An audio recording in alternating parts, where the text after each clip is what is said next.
ಗೊಂಬೆ ಹಾಗೆ ನಮ್ಮ ಕನ್ನಡತಿ, ಅವಳ ಕಂಡ್ರೆ ಕೈಯ ಮುಗಿಯೋದಮ್ಮ ಸಂಸ್ಕೃತಿ. ದುಂಡು ಮಲ್ಲೆ ಮಾತಾಡ್ತಾವೆ ನಮ್ಮ ಊರಲ್ಲಿ, ಮಲ್ಲಿಗೆ ಗೂಘ ಮಾತಂದ ಭಾಷೆ ಕಾಣೆ ನಮ್ಮದು, ಕೋಗಿಲೆ ಕೂಡ ಕನ್ನಡದಲ್ಲೇ ಕೂಗೋ ನಾಡು ನನ್ನದು.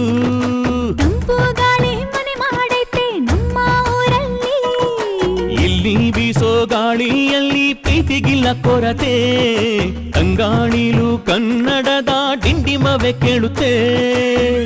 ಎಲ್ಲಾರು ನಮ್ಮೋರೇ ಅನ್ನೋದು ನಮ್ಮೂರೇ, ಕರುಣೇನ ತೋರೋರೆ ಕರುನಾಡು ಅಂತಾರೆ. ಕನ್ನಡ ಜನ ಕನ್ನಡ ಗಾಳಿ ಚಂದ ಕಾಣೆ ನಂಜಿ, ಕನ್ನಡ ನೀರು ಕನ್ನಡ ಮಾತು ತಾಯಿ ಕಣೆ ನಂಜಿ.